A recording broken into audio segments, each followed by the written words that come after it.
2005 या 6 की बात है, तब की वो बताता है। वहाँ पे क्या हुआ था, एक लेडी ने ना आत्महत्या की थी, जलाकर खुद को, मतलब मर गई थी, डेथ हो गई थी उनकी। रीज़न था उनका, हमारे पास में एक सिकंदरपुर मेट्रो स्टेशन है, वहाँ मतलब ऐसा फील होता है कि जैसे हमारे पीछे कोई है, कोई मेरे पीछे पीछे आ रहा है। अच्छा। ऐसा फील होता है कि फुटस्टेप्स की आवाज़ आ रही है। और एक दिन शाम को वो अपने कुत्ते के साथ वहाँ पे टहल रहे थे उसी टनल, और वहाँ उन्होंने अपनी रिवॉल्वर से अपने आप को शूट कर लिया। तो उसने बोला कि आपके टीटू को बोला गया कि आपके बच्चे हैं, तो आप अपने बच्चों को पहचान लो। टीटू के बच्चे टीटू से बड़े थे। जब वो बोलने लगा 3-4 साल बाद, उसका जो बिहेवियर था और बच्चों से अलग था। बड़ोक रेलवे स्टेशन, आपने कभी सुना?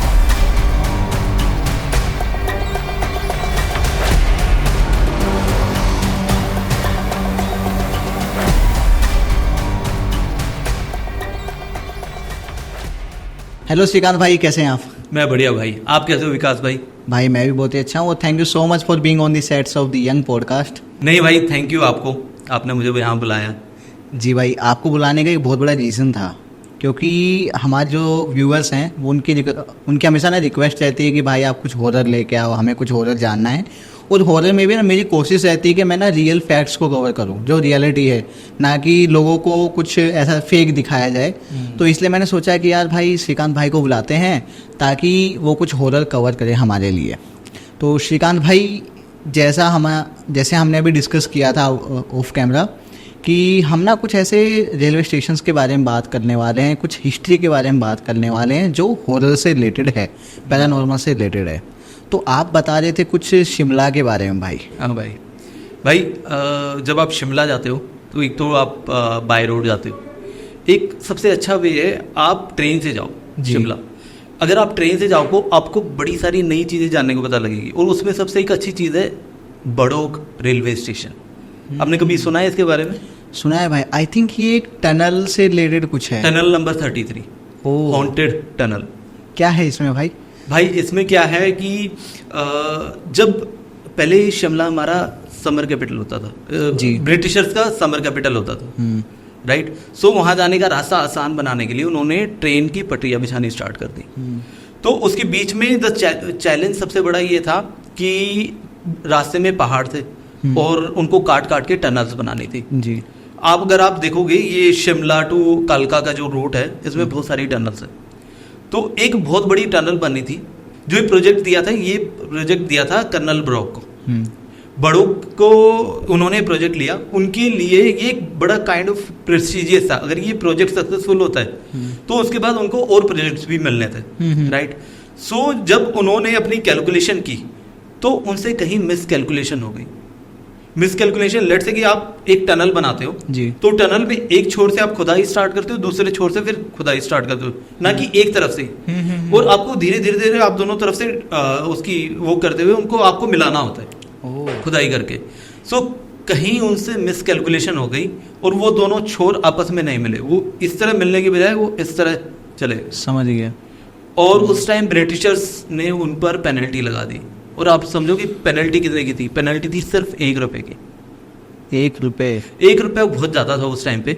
आज के टाइम में तो कुछ भी नहीं है, लेकिन उस टाइम पे बहुत ज़्यादा होगा। बट आई थिंक कि 1 रुपये से ज़्यादा ना वहाँ पे उनकी रेपुटेशन या फिर जो नाम खराब हो जाता है ना, वो चीज़ ज़्यादा। उनको आगे आने वाले प्रोजेक्ट्स भी इसी बेसिस पे मिलने थे। अगर ये होता, ये उनकी रेपुटेशन के लिए बहुत अच्छा होता जी। तो उन्होंने क्या किया, उन पे पेनल्टी लगी, उनको इस प्रोजेक्ट से निकाल दिया। और एक दिन शाम को वो अपने कुत्ते के साथ वहाँ पे टहल रहे थे उसी टनल, और वहाँ उन्होंने अपनी रिवॉल्वर से अपने आप को शूट कर लिया।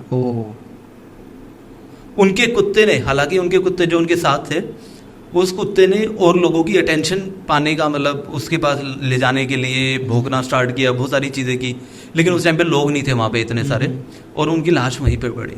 अरे। और बाद में जब ब्रिटिशर्स को पता लगा तो ये स्टेशन उनके नाम पे बनाया गया, बड़ोक रेलवे स्टेशन। लेकिन आपको पता है कि आत्माएं अच्छी होती है और बुरी भी होती हैं। हाँ, ये कर्नल ब्रो की आत्मा अच्छी आत्मा है। वहाँ पे कई लोगों ने, पैरानॉर्मल इन्वेस्टिगेटर जो होते हैं, उन्होंने वहाँ पे जाके रिसर्च वगैरह की, एंड कई लोगों ने अपने एक्सपीरियंसेस भी शेयर किए। सो आज तक इस आत्मा ने किसी को नुकसान नहीं पहुंचाया। एक चीज़ अभी मुझे याद आई कि हमने अभी रिसेंटली एक पॉडकास्ट हमारा हुआ था सौरभ पूनिया भाई के साथ में, जिन्होंने जो एक पैरानॉर्मल इन्वेस्टिगेटर है जो ब्लॉक टनल गए हैं, अभी मुझे याद आया। अच्छा। हाँ, तो उन्होंने इन्वेस्टिगेशन किया था और आई थिंक वो ये क्लेम करते हैं कि उन्होंने वहाँ पे एक शैडो देखी है। ऐसा ये कई लोगों ने बताया, मैंने भी कई जगह पे पढ़ा और सुना भी है। कई लोगों ने क्लेम किया, उन्होंने महसूस किया है कि वहाँ पे कोई ना कोई है। क्या महसूस करते हैं लोग? महसूस कि हमारे आसपास कोई है, इस जगह से मतलब कोई है, लेकिन वो किसी को नुकसान नहीं पहुंचाता है। आज तक कोई भी न्यूज़ नहीं है, मुझे नहीं लगता कि कोई न्यूज़ ऐसी है कि बड़ोग रेलवे स्टेशन पे किसी के साथ मिसहैपनिंग है। इवन अगर आप देखोगे बड़ोग रेलवे स्टेशन पे लोग घूमने जाते हैं, वहाँ पे एक गेस्ट हाउस भी है बड़ोग रेलवे स्टेशन पर। अच्छा। अगर आप जाओ तो आप वहाँ पे घूम के वहाँ रह भी सकते हो रेलवे स्टेशन पे, एंड इट्स वेरी ब्यूटीफुल। तो भाई ये तो आपने बताया कि अच्छी आत्मा या फिर एक ऐसा हॉन्टेड प्लेस जहाँ पे आत्मा है लेकिन वो किसी का बुरा नहीं करती है। बट भाई मुझे ऐसा लगता है कि सभी आत्माएं ऐसी नहीं होती हैं, और आई एम प्रीटी श्योर कि आपके पास कुछ ना कुछ ऐसा भी होगा जिसमें कुछ बुरा हुआ हो। बुरा, हाँ, अगर हम स्टेशन की बात कर रहे हैं तो एक दूसरा स्टेशन है। अच्छा, एक और स्टेशन है यहाँ, एक और स्टेशन है। और इसका तो इवन गवर्नमेंट के रिकॉर्ड में भी मतलब इसका रिकॉर्ड है। इसका नाम है बेगुन कोदार स्टेशन। ये आता है वेस्ट बंगाल में। वेस्ट बंगाल में ये स्टेशन 1960s में ओपन हुआ था और 1967 में इसको बंद कर दिया गया था। 7 साल के अंदर। 7 साल के अंदर। तो एग्जैक्टली क्या हुआ भाई कि स्टेशन ही बंद करना पड़ा? ऐसा हुआ था, वहाँ के लोगों का भी मानना है, और वहाँ के लोगों ने जो उस टाइम पे कहानियाँ आ रही थी, वहाँ पे एक स्टेशन मास्टर और उसकी फैमिली मूव की। वहाँ पे स्टेशन के पास क्वार्टर ही थे, वो स्टेशन मास्टर की रात को ड्यूटी थी। तो वहाँ पे क्या होता है कि लोगों ने भी क्लेम किया है कि वहाँ पे से जब ट्रेन गुजरती है, और सबसे इंटरेस्टिंग बात इस स्टेशन के बारे में मैं आपको बताऊँ भाई, इस स्टेशन के पास से कोई भी ट्रेन गुजरती है, इस स्टेशन से कोई भी ट्रेन गुजरती है, वहाँ की ट्रेन की स्पीड कम होने की बजाय और तेज हो जाती है। मतलब वहाँ पे रुकती नहीं है, वहाँ पे रुकती नहीं है, वहाँ रुकती नहीं है। इवन लोग खिड़की दरवाजे भी बंद कर लेते हैं। तो ये मतलब इंटेंशनली करते हैं कि वहाँ से स्पीड बढ़ा लेते हैं ड्राइवर, जो भी लोगों को पता है यहाँ पे एक लड़की की आत्मा है। हाँ। जो उनको लड़की का साया दिखता है जो ट्रेन के पीछे भागता है। ओह। तो ऐसी कहानियां हैं, तो उस कहानियों से डर के लोग वहाँ पे बंद कर लेते हैं। वो ट्रेन की स्पीड भी बढ़ा दी जाती है। क्या होता है, स्टेशन मास्टर की पोस्टिंग यहाँ पे हुई थी जी। उस स्टेशन मास्टर ने अपनी कंप्लेंट भी की थी, रेलवेज में भी कंप्लेंट की थी कि उसको रात को जब वो मतलब जब फाटक वगैरह बंद करने जाते हैं या कुछ भी करने जाते हैं अपना, तो उन्हें देखा एक लड़की की आत्मा एक ट्रेन के पीछे भागती है। स्टार्टिंग में उसने कुछ सोचा नहीं, उसने सोचा ये नॉर्मल है, किसी लड़की की ट्रेन मिस हो गई। फिर अगले दिन ये वही सेम लड़की, तीसरे दिन वही सेम लड़की, तो उसने कंप्लेंट भी की। उसको किसी ने सीरियसली नहीं लिया। लेकिन ये फैक्ट है, स्टेशन मास्टर और उसकी फैमिली की बॉडीज मिली अगले दिन, डेड बॉडीज, और उसके बाद ये स्टेशन बंद कर दिया गया। उस लड़की के बारे में कभी कुछ पता लगा कौन थी वो, या फिर क्या उसके पीछे कहानी? वो किसी का कुछ पता नहीं लगा, बट कहानी जो समझ में आ रही है या जो लोगों को पढ़ लिख के या लोगों जो बता रहे हैं वहाँ के आसपास के लोग, कि किसी लड़की ने कोशिश की होगी वहां से ये ट्रेन पकड़ने की, बट समाव वो ट्रेन पकड़ नहीं पाई और वो उसके नीचे कट के मर गई। और इसीलिए शायद वो ट्रेन के पीछे भाग गई। इसीलिए वो ट्रेन के पीछे भाग गई। मतलब हम क्लेम नहीं कर रहे, बट ऐसा शायद ऐसा हुआ हो। लोग तो यही बता रहे हैं, स्टेशन मास्टर ने भी यही बताया था, एंड वो सीरियसली नहीं लिया था। बट अभी रिसेंटली ये स्टेशन फिर से बना के, क्योंकि वहाँ आसपास ट्रेन लोगों को कन्वीनियंस के लिए स्टेशन चाहिए था, तो लोगों ने वहाँ पे अपनी रिक्वेस्ट वगैरह डाली, एंड रिसेंटली आई थिंक 2009 में स्टेशन दोबारा से रीओपन हो। तो दोबारा रीओपन होने के बाद भी कुछ ऐसा होता है, किसी ने क्लेम किया है ऐसा? उसकी कोई न्यूज़ तो नहीं आई, बट मैंने उसके बारे में कुछ सुना भी नहीं है अभी एज सच। बट ये फैक्ट है कि ये स्टेशन 42 सालों तक सिर्फ इस वजह से बंद था क्योंकि ये वांटेड था। लेकिन आज भी ऐसा है, ट्रेन की स्पीड वहां से बढ़ जाती है। किसी ट्रेन का स्टेशन अगर वहां पे स्टॉपेज नहीं है तो वहां से उसकी स्पीड बढ़ जाती है। जी भाई, तो यानी कि हो सकता है कि बाद में जब भी स्टेशन रीओपन किया गया वहाँ पे कोई पूजा पाठ या कुछ हवन वगैरह कुछ करवाया हो, या कुछ तो उस आत्मा के लिए किया गया होगा। फॉर श्योर कुछ ना कुछ तो किया होगा। गवर्नमेंट ने नहीं तो जिन लोगों ने रीओपन करवाया, जिन लोगों ने रिक्वेस्ट की, उन्होंने किसी न किसी कॉन्टेक्ट करके करवाया होगा भाई, फॉर श्योर।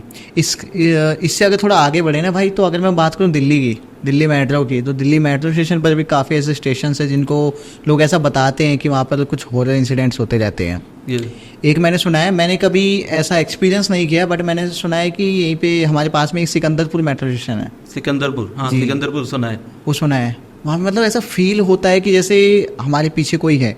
अगर आप रात को वहाँ रुकते हो लेट तक, मतलब आई थिंक 11 बजे तो बंद ही हो जाते हैं मेट्रो स्टेशन, लेकिन फिर भी अगर लास्ट में आपके ट्रेन कोई है, किसी का वेट कर रहे हो आप, तो लोगों का ऐसा कहना है कि वहाँ पर ना फील होता है कि कोई है यहाँ पे, मैं अकेला नहीं हूँ, कोई मेरे पीछे पीछे आ रहा है। अच्छा। ऐसा फील होता है कि फुटस्टेप्स की आवाज़ आ रही है।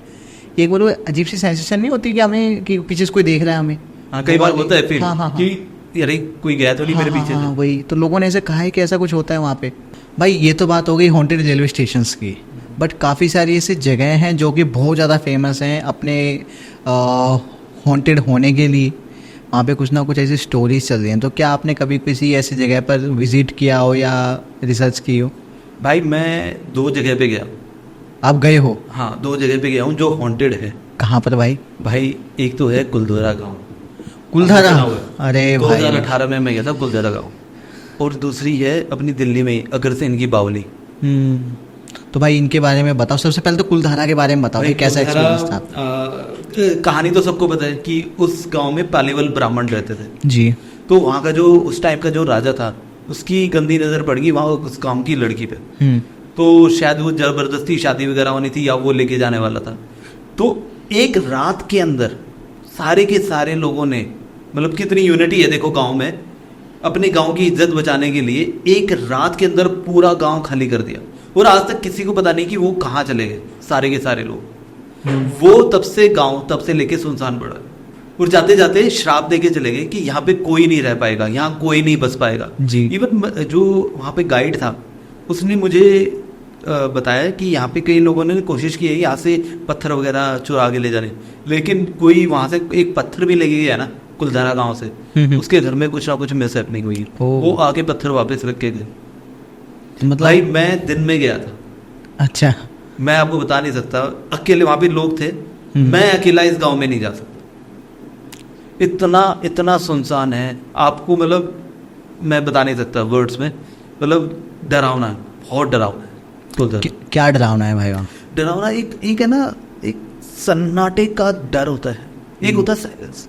एक सन्नाटे में भी एक कैटेगरी होती है जिसमें लगता है कि यार नहीं, ये वाला सन्नाटा मुझे नहीं चाहिए। जैसे काफ़ी लोग कहते हैं ना कि भाई मुझे शांति चाहिए, मुझे सन्नाटा चाहिए। वो कई बार ना जब कुछ नहीं होता, कोई आवाज़ नहीं होती, वहाँ पे ना हमें पीस मिलता है, मतलब शांति मिलती है, अच्छा फील होता है। लेकिन ये आई थिंक वो वाला नहीं है। ये वो वाला नहीं है और आप कभी चाहोगे भी नहीं आपको ये वाला सन्नाटा मिले। ये रोंगटे खड़े करने इस वाला है। सन्नाटे में जो अलग तरीके का शोर है ना, जो लोगों का वो है, मतलब ऐसा लगता है यहाँ से निकल लो। अच्छा एक बात और बताओ भाई, जैसे अभी आपने कुलधारा की बात की, इससे पहले 2 रेलवे स्टेशन की बात की, इनके बारे में मुझे पता है या लोगों को पता चल गया कि यहाँ पे कुछ हॉन्टेड है। लेकिन अगर कोई ऐसा जिसको नहीं पता इनके बारे में कि ये हॉरर से भी किसी तरह रिलेटेड है, तो उनको कैसा फील होता है? कुलधारा की बता दो आप, उनको कैसा फील होता है? कुलधारा तो ऑब्वियसली हर कोई भी डर जाएगा, क्योंकि एक तो होता है कि आसपास कोई नहीं है, बिल्कुल खाली है, वीरान है। और एक वाइब होती है कि आपको उस जगह का ऑरा होता है, उस जगह में एनर्जी होती है। जैसे मैं आपको बताया कि मैं कहीं मंदिर में जाऊंगी, एक अलग तरह की एनर्जी होती है वहाँ पे। जी। यहाँ पे एक अलग तरीके का सन्नाटा, अलग तरह की नेगेटिव एनर्जी, मतलब मैं कह रहा हूँ कि यहाँ पे अगर आप कुछ नेगेटिव पढ़ लोगे या सुन भी लोगे तो मैं आपको बता रहा हूँ आप भाग जाओगे वहाँ। यानी कि हमारी जो सिक्स सेंस होती है वो कहीं ना कहीं बता देती है कि कुछ तो गड़बड़ है। बिल्कुल। जी भाई। और है ये, मतलब लोग बोल रहे हैं ना कि यहाँ पे कुछ है तो है। अच्छा भाई, तो मतलब आई विल ट्राई कि कभी जाऊँ जरूर, कुलधारा जाऊँ। मेरे प्लान है कुलधारा जाने की। एक और फोर्ट है जो बहुत फेमस है राजस्थान का, ये भानगढ़ फोर्ट, मैंने भी बहुत सुना है इसके बारे में। जी, तो मैं वहाँ पर जाना चाहूँगा और एटलीस्ट एक बार एक्सपीरियंस करके आओ कि भाई कैसा फील होता है वहाँ पे वो सब। गौरव तिवारी के बारे में आपने सुना है? ऑब्वियसली सुना है भाई। गौरव तिवारी ने वहाँ पे एक रात बिताई थी। कहाँ? कुलधारा में? कुलधारा में। अच्छा। और उन्होंने भी मतलब वहाँ पे एक्सपीरियंस किया कि कुछ ना कुछ है वहाँ पे। जी भाई। तो लोग जाते हैं, मैं तो सोचता हूँ लोग कैसे चले जाते हैं वहाँ पे। और अच्छा, आप जब दिन में गए थे आपने ये सोचा कि एक रात बिता के देखते हैं यहाँ पे? नहीं है, वो एक तो वहाँ पे अलाउड भी नहीं है। अच्छा। वहाँ पे जो गार्ड वगैरह है वहाँ पे गेट लगा हुआ है, तो वहाँ पे लिखा भी हुआ है क्लियर इंस्ट्रक्शन। बट अगर कोई छुप वुप के अगर जाना चाहे तो वो जा सकता है, मुझे ऐसा लगता है। बट क्यों जाएगा कोई? नहीं जाना चाहिए। नहीं जाना चाहिए भाई, नहीं जाना चाहिए। एंड दिल्ली में तो 2-3 जगह हैं जो बहुत हॉन्टेड है। एक तो अगरसेन की बावली, यहाँ पे मैं गया हूँ। इसमें भाई अलग तरीके, अब तो वो टूरिस्ट डेस्टिनेशन बन गई, मैं गया हूँ भाई अगरसेन की बावली, बन गया वहाँ पे। बट मुझे ऐसा लगता है वो खाली होगा, वो भी इतना ही हॉन्टेड है। और एक दिल्ली में बहुत मुझे इसके बारे में पढ़ना है, बहुत इंटरेस्ट है इस बारे में, लोथियान सिमेट्री, अगर आपने सुना हो। नहीं सुना भाई इसके बारे में। वहाँ पे कोई एक लवर है, उसकी आत्मा घूमती है, ऐसा कुछ एक स्टोरी है, मुझे भी पढ़ना है इसके बारे में। कहाँ पर दिल्ली में कहाँ पड़ता है? पुरानी दिल्ली रेलवे स्टेशन है, कश्मीरी गेट से आप पुरानी दिल्ली रेलवे स्टेशन की तरफ जाओगे तो बीच में पड़ती है। अच्छा भाई, अगरसेन की बावली मैं गया हूँ, लेकिन आपका एक्सपीरियंस भी जानूंगा। मेरा क्या एक्सपीरियंस है ना, मुझे नहीं पता था क्या है। मैं एक्चुअली एक बार आई थिंक सीपी के साइड कहीं आसपास पड़ता है ये, मैं गया हुआ था वहाँ पे, और मैंने ऐसे ही देखा, थोड़ा घूमने का मन था कि यार कहीं चलते हैं। और मुझे ना थोड़ी सी जो ऐसी साइट्स और जो हिस्ट्री से रिलेटेड है उन पे जाने में मेरे को मज़ा आता है, देखने में कि भाई पहले लोग कैसे रहते थे या कैसे काम करते थे, कैसा उनका जो आर्किटेक्चर था ना, आर्किटेक्चर जो था वो देखने में मुझे मज़ा आता है। तो मैंने देखा गूगल मैप पे आसपास क्या है, तो वहाँ पे आया अगरसेन की बावली, और मुझे लिटरली नहीं पता कि ये हॉन्टेड है या कुछ है। मैं गया वहाँ पे, एक और साथ में था, वहाँ पे कुछ लोग और थे। मैं नीचे तक गया हूँ भाई, पूरा नीचे तक। तो आई थिंक सबसे लास्ट में तो कुछ जाल वगैरह लगाया हुआ है, उसके नीचे आप नहीं जा सकते। उसमें क्या है कि आप नीचे उतरते हो, स्टेयर से आप नीचे उतरते जाते हो, तो आप जब बिल्कुल नीचे चले जाते हो तो आपको झुक के अंदर जाना होता है। हाँ, और जब आप अंदर जाते हो तो आपको रियलाइज हुआ आप कुएं के बिल्कुल नीचे आ गए हो भाई। ये चीज होती है, कुआं है, ऐसे कुआं बना हुआ है, हाँ। उस कुएं के बिल्कुल एंड में आप पहुंच जाते हो। और इतना अब तो जाल लगा दिया, लोग वहाँ पे सुसाइड बहुत कर लेते थे। मैं सही बताऊं भाई, और इवन सुसाइड से ज्यादा भाई, सॉरी आपको काट दिया, सुसाइड से कहते हैं कि लेट से कि आपके दिमाग में आ भी गया कि एक थॉट की कुछ नेगेटिव थॉट है, हाँ। वहाँ की जो नेगेटिव एनर्जी आपको अट्रैक्ट करती है और आपको मजबूर कर देती है सुसाइड करने पे। आज मैं सोचता हूँ भाई, मुझे एक चीज़ याद आ रही है कि वहाँ पे जब मैं गया था और मैं एकदम नीचे गया था, वो जाल आई थिंक वो कुएं का जाल होगा, कुछ ऐसा होगा, मुझे पूरा याद नहीं है, 2018-19 की बातें हैं। तो मुझे इतना ज़रूर याद है कि वहाँ पर ना मैं नीचे गया, वो तुरंत ही ऊपर वापस आ गया। शायद मुझे कुछ सही नहीं लगा वहाँ पे, मुझे मतलब ये नहीं कहूँगा मुझे कुछ हो रहा है या नेगेटिव लगा, मुझे नहीं पता था उसके बारे में, बट मुझे ऐसा लगा कि नहीं यार विकास भाग ले यहाँ से, तो यहाँ ज़्यादा मत रुक। वो मतलब मैं तो फील होता है भाई ऐसा, जहाँ पे नेगेटिव एनर्जी है या बोला भी जाता है, तो जितना अवॉइड करो उतना बेटर है यार, जितना बच के रहोगे उतना ठीक है। खासकर अगर आप वहाँ पे जा भी रहे हो तो उनको चैलेंज करके मत जाओ। आप चैलेंज तो किसी को भी मत करो, अगर आप विश्वास करते हो तब भी, नहीं विश्वास करते हो तब भी, आप चैलेंज मत करो किसी चीज को। अगर आप किसी पे विश्वास नहीं करते हो, आप सिंपली उसको मतलब इग्नोर कर दो, लेकिन आप चैलेंज मत करो किसी को। यानी कि भाई अगर काफ़ी सारी कोई भी ऐसी साइट है जो हॉरर है या फिर पैरानॉर्मल से रिलेटेड है और हमें उसके बारे में नहीं पता, हम वहाँ पे चले गए तो एक चांस हो सकता है शायद हम ऐसे बच के वापस आ जाएं या फिर हमारे साथ कुछ ना हो। लेकिन अगर हमें पता है और पता होने के बाद भी हम गलती से वहाँ पहुँचे हैं तो शायद हमें डर लगेगा ऑब्वियसली, लेकिन अगर हम उनके चैलेंज कर रहे हैं तो शायद कुछ बुरा भी हो सकता है। देखो ना, ये गौरव तिवारी का ही केस हम बात कर रहे थे, इन्होंने कितने केसेस सोल्व किए, बहुत सारे, इनके पास सारे इक्विपमेंट थे, हर जगह जाते थे, हर जगह इन्वेस्टिगेट करते थे। उनको ये भी पता होता होगा ना कि कुछ बुरा हो तो क्या करना है। हाँ हाँ बिल्कुल, उनसे अच्छा कौन जा सकता है जी भाई। लेकिन उनकी जो मौत है आज तक एक मिस्ट्री है। नहीं पता भाई। मैंने जितना सुना है उनकी डेथ के बारे में, वो एक इन्वेस्टिगेशन साइट से ही आए थे जी। उसने कंप्लेंट भी की थी, सॉरी गौरव तिवारी ने अपनी वाइफ को कंप्लेंट भी किया था कि कुछ नेगेटिव, मतलब negative, he was uncomfortable that night. And यार ऐसा इंसान जिसको सब कुछ पता है इन एंड आउट, इन चीज़ों के बारे में, डरना चाहिए नहीं डरना चाहिए, तो करना है क्या नहीं करना है, उस इंसान की मौत ऐसे सर्कमस्टेंसेस में हो जाती है जिसको आज तक कोई सॉल्व भी नहीं कर पाए कि वो किस वजह से। उनकी डेथ होती है उनके खुद के बाथरूम में भाई, जो कि अंदर से लॉक था, यानी कोई बाहर से नहीं जा सकता। और उनके गर्दन पे एक जैसे रस्सी का निशान नहीं हो जाता, तो ऐसा निशान है, लेकिन जब उसको ध्यान से देखते हैं तो पता लगता है कि यार वो रस्सी का निशान नहीं है, वो कुछ और ही है। तो डॉक्टर्स ने ऐसा बता दिया कि भाई, क्योंकि वो तो क्या जवाब देंगे, साइंस एक अलग चीज़ है, काफ़ी सारी चीज़ें, मतलब साइंस के पास हर चीज़ का जवाब नहीं है भाई, हर चीज़ का जवाब नहीं है। और ऐसी ऐसी घटनाएं हुई हैं भाई, आप मतलब कोई एक्सप्लेन ही नहीं कर सकता। अब सबसे केस ले लो बुराड़ी वाला। अरे भाई 11 लोग, मैं मतलब ये केस तो हमने सुना है, देखा है, देखा है, बुराड़ी में भी गया हूँ भाई, अभी सामने अभी रिसेंटली हुए। बट ये हॉरर है क्या है, इसके पीछे क्या था क्या नहीं है, इस पे तो नेटफ्लिक्स की सीरीज भी बन चुकी है, बट इस पे कभी डिटेल में बात करेंगे हम। बट मतलब इसको कौन एक्सप्लेन करेगा। जी भाई। तो भाई इसके अलावा क्या कुछ और भी दिल्ली में खासकर हुआ है? भाई दिल्ली में तो बहुत सारी जगह हैं जो आपको इंटरनेट पे भी मिल जाएगी, बहुत कहानियां हैं। अभी मैं एक बुक भी पढ़ रहा हूँ जिसमें दिल्ली की हॉरर कहानियां जो रियल इंसिडेंट से इंस्पायर है। तो मैं बुक कंप्लीट करूँ तो भाई मैं आपके साथ एक पॉडकास्ट करना चाहूँगा उस पर। श्योर भाई। बाकी भाई एक मैं भी गुड़गांव में रह रहा हूँ, तो गुड़गांव में एक हॉरर स्टोरी है जो बहुत लोगों को पता भी है, और वो है रोज के बारे में। रोज या रोजी आपने सुना हो? रोज वो कॉल सेंटर वाली? कॉल सेंटर वाली। ओ भाई बताओ यार उसके बारे में। भाई उसमें आप इमेजिन करो, आप किसी के साथ काम कर रहे हो, डेली काम कर रहे हो, और बाद में पता चले कि वो इंसान था ही नहीं, वो भूत था, तो आपको कैसा लगेगा? भाई सबसे पहले तो मुझे विश्वास ही नहीं होगा। मतलब मैं किसी के साथ रह रहा हूँ, उसके साथ खा रहा हूँ, उसके साथ काम कर रहा हूँ, कनेक्टेड हूँ, और वो इंसान एग्जिस्ट ही नहीं करता। मतलब आप खुद सोचो यार ये कैसे बिलीव हो पाएगा। आई डोंट थिंक कि इस लाइफ में तो हो पाएगा भाई। भाई ऐसा हुआ था, एंड आप अगर सर्च भी करोगे बहुत स्टोरीज है इसके ऊपर, एंड इसके ऊपर मूवीज भी बन रही है। एक रोजी नाम की एक मूवी आ रही है, इस पे आने वाली है। तो इसमें बेसिकली क्या हुआ था कि एक रोज नाम की लड़की थी, वो कॉल सेंटर में काम करती थी गुड़गांव में, और वो बेस्ट परफॉर्मर, मतलब ऐसा कि बिल्कुल परफेक्ट अपना काम सब कुछ टाइम पे कर रही है, अच्छी लड़की है बिल्कुल, डेली आ जा रही है। रात को नाइट शिफ्ट्स होती थी, तो कॉल सेंटर की जो कैब्स होती है उनको पिकअप एंड ड्रॉप सब होता था उनका। तो एक दिन क्या होता है कि रोज़ की जो कॉल है, जो कॉल सेंटर पे जो कॉल है, वो नॉर्मल से बहुत ज़्यादा चल रही है, और उसमें वो वन साइडेड काइंड ऑफ चल रही है।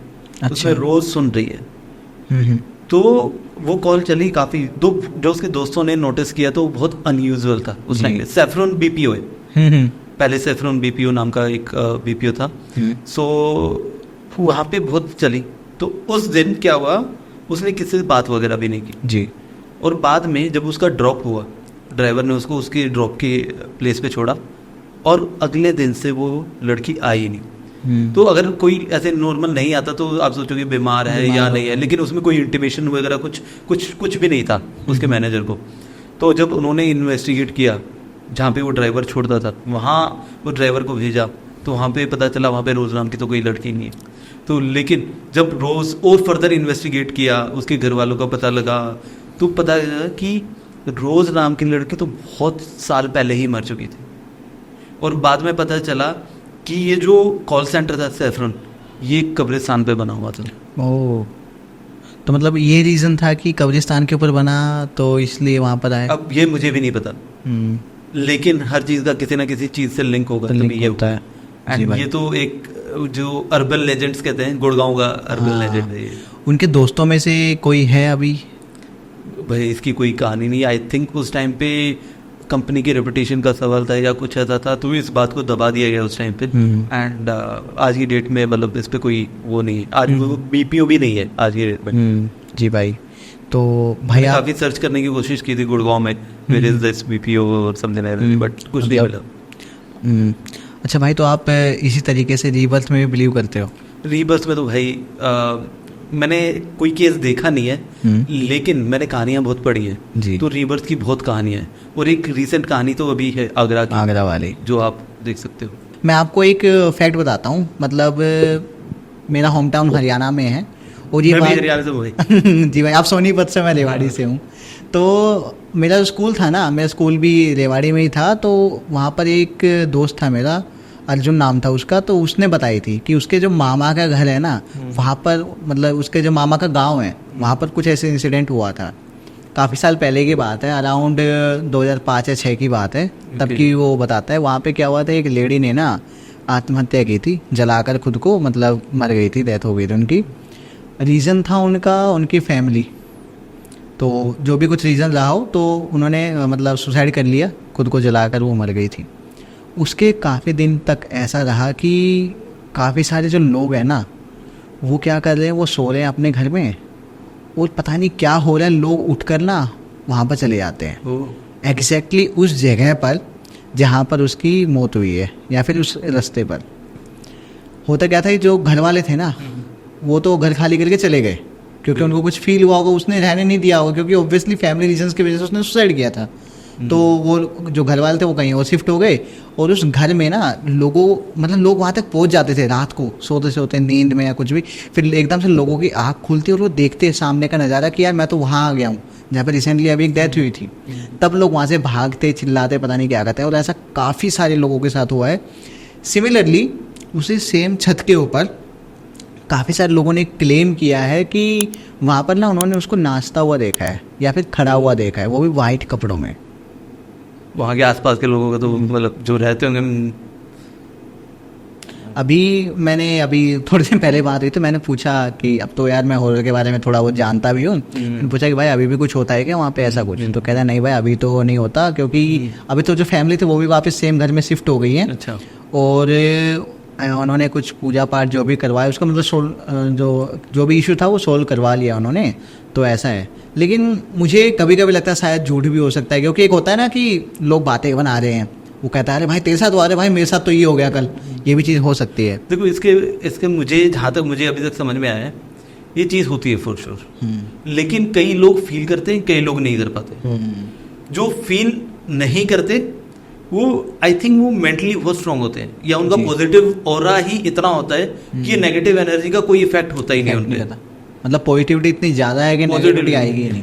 मतलब आप जिस तरह सोचोगे, लेट्स से कि मैं एक न्यूट्रल ह्यूमन बीइंग हूँ, मुझे आपको कुछ चीज़ फील हुई, मुझे नहीं हुई जी। इसका रीज़न ये भी हो सकता है क्योंकि आप उस चीज़ों के बारे में ज़्यादा सोचते हो, आप उस चीज़ को ज़्यादा अट्रैक्ट करते हो, तो वो चीज़ आपको फील हुई। लेकिन मैं इसमें विश्वास करता हूँ, लेकिन मैं इसके बारे में ज़्यादा सोचता नहीं हूँ, तो मुझे नहीं फील होगा वो। तो भाई यहाँ पर हम थोड़ी सी बात करने लगे साइंस के बारे में और ये सब के बारे में कि सच है झूठ है क्या है, तो मैं थोड़ा साइंस के ऊपर ही आना चाहूँगा। एक चीज़ है कि काफ़ी सारे लोग ना ये कहते हैं कि यार आत्मा होती है हमारे शरीर में, जो भी रीज़न है कि हम जिंदा हैं वो हमारे शरीर में आत्मा है, और जब ये आत्मा हमारी शरीर छोड़ देगी तब हमारी मौत हो जाएगी या फिर हम ये शरीर त्याग देंगे। साइंस भी शायद इसको मानती है, शायद कुछ एक्सपेरिमेंट्स हुए हैं हाँ, इसके ऊपर। ये इस पे मैंने एक पहले वीडियो भी बनाई थी। अच्छा। इसे अगर आप गूगल भी करोगे, इस पे एक विकिपीडिया पेज भी है, इसे बोलते हैं 21 ग्राम एक्सपेरिमेंट। आत्मा का इस थ्योरी के अकॉर्डिंग, इस एक्सपेरिमेंट के अकॉर्डिंग आत्मा का साइज 21 ग्राम होता है भाई। 21 ग्राम। 21 ग्राम। ये कैसे मेजर किया? एक डॉक्टर थे डॉक्टर डंकन, उन्होंने ये एक्सपेरिमेंट किया था। वो एक हॉस्पिटल में काम करते थे। हॉस्पिटल ऐसा था जिसमें मौत ज़्यादा फ्रीक्वेंटली होती थी, जैसे लोग टीबी से मर रहे हैं उस टाइम पे, तो टीबी के केसेस ज़्यादा थे वहाँ पे। तो उन्होंने क्या किया, उन्होंने जो उनका बेड था वो एक वेइंग स्केल पे फिट किया, राइट। और उन्होंने कुछ ऐसे इक्विपमेंट लगाए जो इवन एक आउंस, छोटे से छोटे आउंस तो बहुत ज़्यादा हो गया, लेकिन इवन ग्राम्स में भी अगर कोई चेंज होता है हाँ, तो वो मेजर कर लेती है वो मशीन। तो उसमें क्या हुआ, उन्होंने जब वो लगाया, जब उनको पता है कि ये इस बंदे की डेथ होने वाली है, तो उन्होंने पहले ही वो अपना मेजरमेंट लगा दिया वहाँ पे, और उन्होंने 6-7 एक्सपेरिमेंट किए जिसमें एग्जैक्ट मरने से पहले क्या वेट था और एग्जैक्ट मरने के बाद क्या वेट था। वो उस ग्राम में उस वेट में 21 ग्राम का डिफरेंस था। तो उससे कंक्लूजन उन्होंने निकाला था कि आत्मा का जो वेट है वो 21 ग्राम है। इस थ्योरी को बहुत लोगों ने माना नहीं बाद में, बाद में इस पे बहुत सारी इसको क्रिटिसाइज भी किया गया। अब पता नहीं ये झूठ है सच है, लेकिन ये एक्सपेरिमेंट था 21 ग्राम एक्सपेरिमेंट, ये आप गूगल करोगे तो मिलेगा। लेकिन आत्मा जरूर है। अब एक्सपेरिमेंट ये था, ये सच था ये झूठ था ये हम नहीं बता सकते, क्योंकि लेकिन आत्मा है, ये गीता में भी लिखा है। गीता में यहाँ पे तो वेट की बात है कि अगर आप गीता देखो तो गीता में मैंने कहीं पढ़ा था कि गीता में ये लिखा हुआ है कि जो आत्मा का साइज है वो आपका जो एक बाल है उसकी सबसे ऊपर वाली जो टिप है उसको 100 पार्ट्स में डिवाइड करोगे, और जो एक पार्ट आएगा उसको भी 100 से डिवाइड करोगे, उतना एक आत्मा का साइज है। लेकिन आत्मा है। तो इसको आप डिनाई नहीं कर सकते। यानी कि आत्मा का जो वेट है वो सच में 21 ग्राम है नहीं, ये एक अलग चीज़ है, बट आत्मा एग्जिस्ट करती है। और भाई एक और चीज़ है, ऐसा बताते हैं कि आत्मा ना कभी नहीं मरती है। हाँ। और अगर कहीं नहीं मरती तो यानी कि हमारे आसपास ही है, और आसपास है तो पुनर्जन्म की बात भी आती होगी, क्योंकि नया जन्म होता होगा तो नया शरीर लेती होगी। तो पुनर्जन्म में विश्वास रखते हो आप आफ्टर लाइफ में? पुनर्जन्म देखो, मेरे आसपास तो कोई ऐसा इंसिडेंट हुआ नहीं है कि जिससे मैं इस पर विश्वास करूं, बट मैंने कुछ ऐसे फैक्ट्स और कहानियां सुनी हैं जिससे विश्वास भी हुआ है। और रिसेंटली एक केस तो जीता जागता हमारे सामने ही है, ये आगरा का केस है। और इसमें क्या हुआ था कि अगस्त 1983 में एक सुरेश वर्मा नाम का एक लड़का था, उसकी एक बीवी थी और उसके 2 बच्चे थे। अगस्त 1983 में उसके पास फिएट कार थी। उस टाइम पे वो कार होना बहुत बड़ी बात थी। तो वो वेल ऑफ फैमिली से था, उसकी एक रेडियो की दुकान थी, एंड वो अपनी दुकान बंद करके अपने घर जा रहा था। जैसे ही वो अपने घर के बाहर पहुंचा, 2 लोग आए और उसके सिर में गोली मार दी। अगस्त 1983 में उसकी मौत हो गई। दिसंबर 1983 में जन्म होता है टीटू का, यानी तोरण सिंह। पूरा नाम से तोरण सिंह और घर का नाम से टीटू। उसका जन्म हुआ। जब वो बोलने लगा 3-4 साल बाद, तब उसका जो बिहेवियर था वो और लोगों से अलग था। नहीं, उसका जो बिहेवियर था और बच्चों से अलग था। वो काफ़ी मेच्योर था अपनी एज में, एंड जैसे ही वो बोलने लगा तो अपने घर वालों से पूछता कि मतलब उसका बिहेवियर, लेट से कि मैं इस घर में क्यों हूँ, मुझे ये सब पसंद नहीं है। मतलब ऐसा लगे कि उस बच्चे ने वो चीज़ें पहले भी एक्सपीरियंस की हुई है। और जब 1-2 साल बाद, बोलने के 1-2 साल बाद, वो अपने घर वालों को बताने लगा, नहीं मैं यहाँ नहीं रह सकता, मेरी तो बीवी बच्चे हैं सब, और वो आगरा में रहते हैं। अब घर वाले परेशान कि एक छोटा सा बच्चा ऐसी बातें कर रहे हैं। तो पहले तो इग्नोर किया, लेकिन फिर भी वो जैसे, अब ये टीटू का जन्म हुआ था एक नॉर्मल फैमिली में, मतलब लोअर मिडिल क्लास या उससे भी कम लगा लो। और टीटू पुरानी जो जिंदगी थी सुरेश वर्मा, वो एक वेल ऑफ फैमिली में था। तो वो कंपेयर करता रहता था हमेशा अपनी माँ को, तुम ऐसी साड़ी क्यों पहन रखी हो, ये आपने ऐसी साड़ी क्यों पहनी हुई है, ऐसे ये साड़ी ठीक नहीं है। तो ऐसी बातें वो करता रहता, जो काफ़ी मैच्योर थी। तो स्टार्टिंग में उसके पिता को लगा कि ये क्या है। तब उसके पिता ने उसके भाई अशोक को, टीटू के भाई अशोक को आगरा भेजा। और आगरा जब वो गया तो उसको वो दुकान ढूंढने को बोला, सुरेश रेडियो। जब वो सुरेश रेडियोस पे गया तब वहाँ जाके पता लगा कि वहाँ पे दुकान तो मिल गई, जो उसने नाम बताया था वो दुकान मिल गई। अब उस दुकान पे जाके देखा, वहाँ पे एक लेडी बैठी हुई है। जब उससे नाम पूछा तो उस लेडी का नाम था उमा। ये वही लेडी थी जो टीटू की पुराने जन्म में वाइफ थी। ओ, यानी कि स्टोरी सही थी जो वो बता रहा था। वो सही बता रहा, जो वो बताता जा रहा था वो सब कुछ सही था, बिल्कुल एकदम। तो जब उससे पुराने, जब उमा से पूछा कि आपकी पति का नाम क्या है, तो उसने बताया सुरेश वर्मा। और तब वहाँ से कड़ियाँ जुड़नी स्टार्ट हुई। तब अशोक ने बताया कि मेरे घर में एक बच्चे है जो ये बातें कर रहा है। तो उमा को तो बात सारी रेलेवेंट लगी, क्योंकि जो बताया वो सब कुछ सही निकला, सब सच था। लेकिन ये जो गोली मार के इसकी हत्या हुई थी सुरेश की, उस टाइम को बहुत बड़ा केस था। तो ये अखबारों में भी आया था। तो वहां को लगा कि कोई ना किसी ने पढ़ लिया होगा ये बातें, तो सबको बताई है। तो ये इसमें कुछ नॉर्मल, मतलब इसमें कुछ अलग नहीं है। तो ये बातें बिल्कुल नॉर्मल है। तो उसने विश्वास करने से मना कर दिया। और एक तरह से थोड़ा थोड़ा विश्वास भी था कि यार ये चीज़ें ऐसे कैसे हो सकता है। फिर क्या नेक्स्ट स्टेप क्या करते हैं कि उसकी वाइफ उमा उसके घर आती है उस गांव में।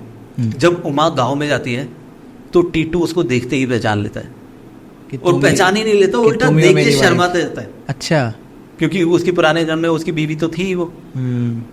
जब वो उसको शर्माते हैं तो फिर जब वो बात करते हैं तो बातों से उसको पता लगता है कि ये जो बात बता रहा है ये बिल्कुल सही है, बिल्कुल सही बात बताए। और उन्होंने एक एक्सपेरिमेंट भी किया। जो उसके 2 बच्चे थे वो उनको साथ लेके आए थे, उन्होंने उन 2 बच्चों को एक ग्रुप में बिठा दिया। बच्चे जब खेल रहे थे बाहर गली में, तो उसने बोला कि आपके, टीटू को बोला गया कि आपके बच्चे हैं तो आप अपने बच्चों को पहचान लो। और टीटू गया और अपने 2 बच्चों को पकड़ के ले आया। टीटू के बच्चे टीटू से बड़े थे, मतलब एज वाइज अगर आपने, तो वो पकड़ लाए, तो सारी चीज़ें कड़ियाँ जुड़ती चली गई। इवन उसने ये तक बता दिया कि उसके मरने से पहले वो एक मेले में गए थे और उसने उसको अपनी गाड़ी पे बिठा के, मतलब जो लास्ट उन्होंने क्या खाया था, इवन यहाँ तक उसने बताया। मतलब उसको क्लियरली सब कुछ याद सब कुछ याद था, सब कुछ याद था। इवन उसके यहाँ पे आई बिलीव यहाँ पे निशान भी है टीटू के, जहाँ पे गोली लगी थी, उसको सब याद है। उसको अपने हथियारों के बारे में भी पता है। और सबसे इंटरेस्टिंग बात, बाद में जब सब कुछ नॉर्मल हो गया, जब सबको पता लग गया कि ऐसे ऐसे है, वो जिन्होंने उसको मारा था उनको सजा हुई थी और वो बाद में टीटू से मिलने भी आए थे उसके गांव। हालांकि टीटू डर के उनसे भाग गया था, बट मतलब ऐसा हुआ था। आज की डेट में तोरण सिंह आई बिलीव वाराणसी में कहीं पे प्रोफेसर है। और एक कैसी लाइफ जी रहे, नॉर्मल लाइफ। इवन उन्होंने यहाँ तक बताया कि जो उन्होंने उनकी हत्या की थी, वो उस टाइम वो खुद भी एक थोड़ी सी स्मगलिंग टाइप ऑफ एक्टिविटीज में थे इन्वॉल्व, जिस वजह से लोगों ने मतलब उनके कनेक्शन थोड़े से अलग टाइप के लोगों से थे, गुंडागर्दी वाले काइंड ऑफ। उस टाइम थोड़े से वो मतलब इलीगल एक्टिविटीज में थे, जिस वजह से उनका मर्डर हुआ। बट वो उस बारे में बात नहीं करना चाहते, क्योंकि वो कहते हैं कि वो मेरी पुरानी जिंदगी थी, मैं उस बारे में बात नहीं करना चाहता। अगर मैं बात करूंगा तो करने का कोई फायदा नहीं, वो अपनी सजा भी भुगत चुके हैं, तो कोई फायदा नहीं है। हाँ, सजा मतलब उनकी डेथ हो गई तो वो सजा उनके लिए नहीं, जिन्होंने उनको मारा, अच्छा उनकी तो डेथ हो गई, ठीक है, लेकिन जिन्होंने उनको मारा उनको सजा हो गई, वो पकड़े गए। हाँ। और वो उससे मिलने भी आए। तो उनको कभी ये फील नहीं होता कि मैं वापस से जब सब कुछ याद आ गया तो उसी फैमिली से जाके कनेक्ट हो जाऊं, ऐसा कुछ? स्टार्टिंग में तो था, जब वो बच्चे थे, जब नए नए, तो वो इस फैमिली में एडजस्ट नहीं कर पा रहे थे। तो स्टार्टिंग में तो वो बोलते थे मुझे आगरा जाना है, मुझे उन्हीं के पास रहना है। बट जो टीटू के पिता थे वो थोड़े मैच्योर इंसान थे, तो उनको लगा कि ऐसे टीटू की तो पूरी ज़िंदगी पड़ी हुई है, तो वो कैसे। बट बीच बीच में जितना मैंने सुना है, मैंने वीडियोस वगैरह भी देखी थी, एक्चुअल में रॉ फुटेज भी अवेलेबल है, अगर आप देखोगे उस टाइम की वीडियोस हैं, जिसमें टीटू के पापा और छोटे टीटू के इंटरव्यूज भी हैं, आप दिखा भी सकते हो इसमें, एंड हैं वो अवेलेबल।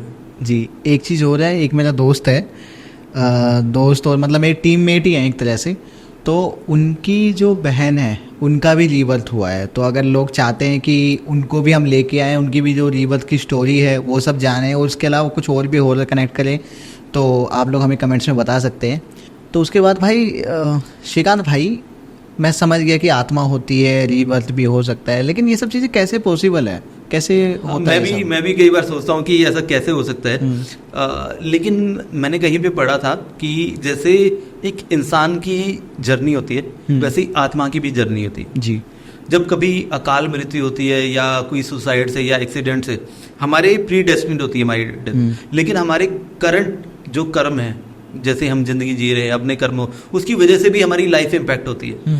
और कई बार हमारी डेथ उस हमारी डेथ हो जाती है, लेकिन उस आत्मा की जर्नी पूरी नहीं हो पाती। तो इस वजह से कई बार ऐसा होता है कि वो आत्मा को मोक्ष नहीं मिल पाता, वो अपनी जर्नी में ही रहती है, लेकिन इंसान का शरीर खत्म हो जाता है। तो ये इस वजह से होता है, कई बार इस वजह से।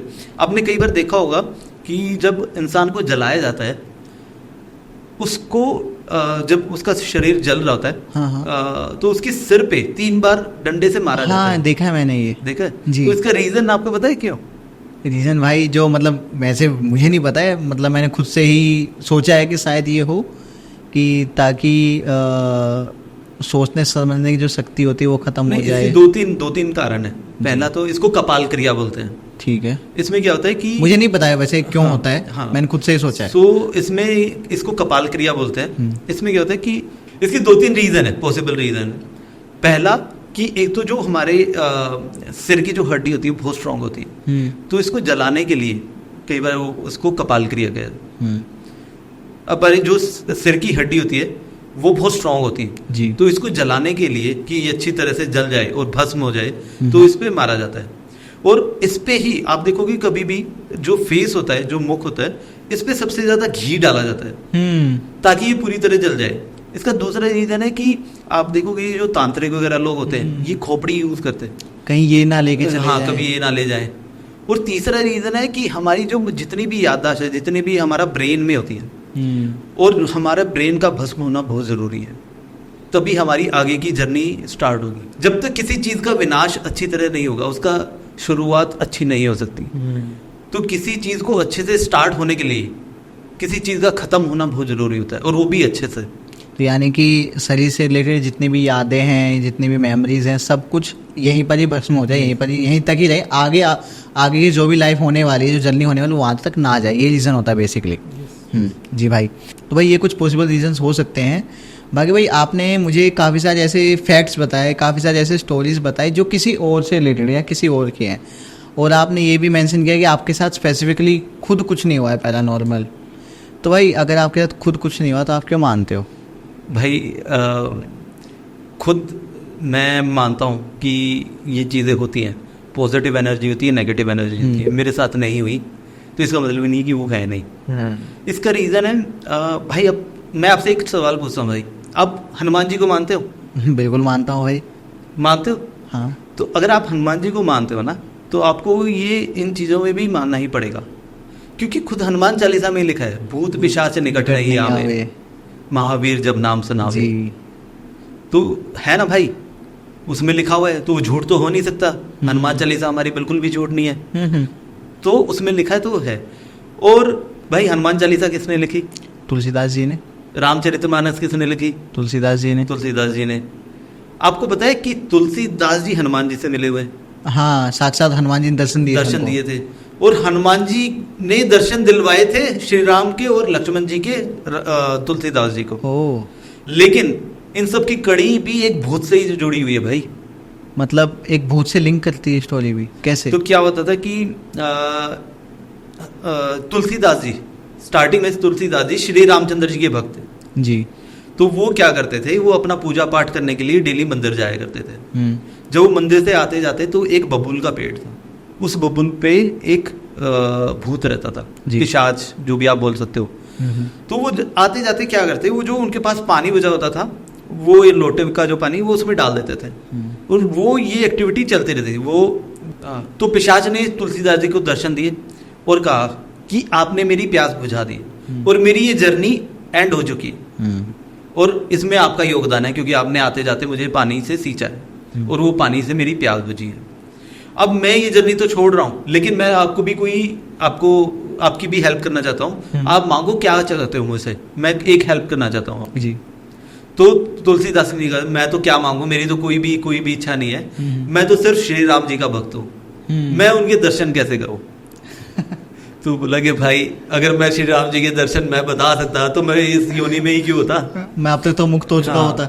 लेकिन मैं इसका रास्ता बता सकता हूँ, आपने मेरा काम किया है तो मैं भी आपको एक रास्ता बताता हूँ।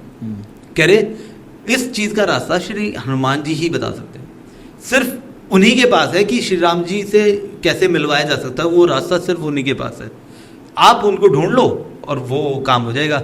तो तुलसीदास जी फिर हंसने लगे, भाई हनुमान जी से भी मिलना इतना आसान कहाँ है? तो कह रहे हनुमान जी तो डेली मिलते हैं आपसे। कह रहे क्या बात कर रहे हो? वो कह रहे हैं कि जहां भी, और ये फैक्ट है, कहीं पे भी सुंदरकांड का पाठ होगा वहां हनुमान जी जरूर आते हैं। रामायण या सुंदरकांड का कहीं पे भी पाठ होगा, इवन आज भी आप यहाँ कर लो, यहाँ हनुमान जी होंगे, हनुमान जी वहां पे होंगे। कह रहे आप जो पाठ करते हो रामायण या सुंदरकांड का, तो उसमें जो सबसे पहला बूढ़ा आदमी आता है और जो सबसे आखिर में आता है वही हनुमान जी।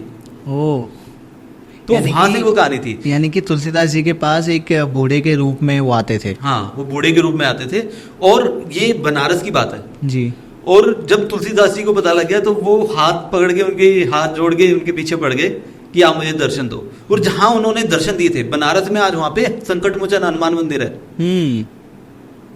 भाई यहाँ पे आपने एक पिशाच की बात की और स्टार्टिंग में भी हमने ब्रोक टनल के बारे में बात की, तो दोनों में ही ना जो भूत है या फिर प्रेत हैं जो भी है, उनके बारे में कुछ पॉजिटिव निकल के आया है, यानी कि अच्छे भूत। लेकिन भाई आपने ये तो कंफर्म कर दिया कि आपने बुरी जो आत्माएं होती हैं या फिर भूत होते हैं, भूत प्रेत, उनको कभी एक्सपीरियंस नहीं किया है। लेकिन क्या आपने कभी पॉजिटिव कुछ एक्सपीरियंस किया है? हाँ भाई, पॉजिटिव। कैसे? आपने नीम करोली बाबा के बारे में सुना है? अरे भाई क्यों नहीं सुना, बिल्कुल सुना है उनके बारे में। मैं गया भी, उनकी जो जहाँ पर उन्होंने समाधि ली थी ना, वहाँ पर भाई मैं गया हूँ। वृंदावन में? जी, वृंदावन में। तो मैंने काफ़ी कुछ देखा उनकी पूरी लाइफ जर्नी के बारे में। उनका स्पेसिफिक रूम है जहाँ पर वो बैठते थे, वहाँ पर उनकी पूरी लाइफ जर्नी के बारे में लिखा हुआ है, दिखाया गया, डिपिक्ट किया गया फ़ोटोज़ के माध्यम से। बाकी श्रीकांत भाई आप बताइए, आप क्या बताना चाहते हैं उनके बारे में? भाई मैंने भी ऐसे ही बहुत सुना था उनके बारे में, कभी मैं गया नहीं था लेकिन सुना बहुत था जी। लेकिन मैं भी अगस्त में कैची धाम गया बिल्कुल अकेले। मुझे था कि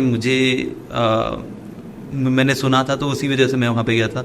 और मैंने पढ़ा भी था कि जैसे मैं किताबें वगैरह पढ़ता रहता हूँ, तो मैंने पढ़ा था कि स्टीव जॉब्स, मार्क जुकरबर्ग, ये लोग वहाँ पे गए थे। तो मुझे लगा मुझे भी मेरी ज़िंदगी का कुछ उद्देश्य या कुछ पॉजिटिव एनर्जी वहाँ मिलेगी। बट सच में भाई आप वहाँ जाओ एक बार कैची धाम में, अगर वहाँ पे क्या है कि आप वहाँ पे ना जब अंदर जाओगे वहाँ का ऑरा ही अलग है भाई। वहाँ पे ना सर भारी हो जाता है, थोड़ा सा ऐसा लगता है। नहीं भारी नहीं होता।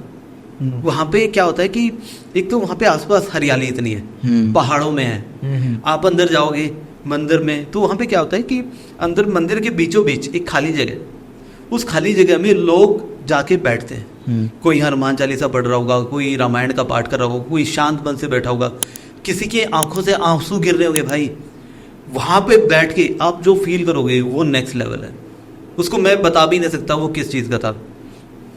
वहाँ पे इतनी ज़्यादा पॉजिटिव एनर्जी है, आप वहाँ पे आंखें बंद करके ध्यान लगा लोगे ना भाई, आपकी ज़िंदगी सुधर जाएगी। इतनी पॉजिटिव एनर्जी है। आप ऊपर देखोगे, ऊपर आपको पहाड़ दिखेंगे, सामने देखोगे आपको नीम करोली बाबा दिखेंगे, राइट में देखोगे तो हनुमान जी का मंदिर है, वहाँ पे हनुमान जी की प्रतिमा लगी हुई है।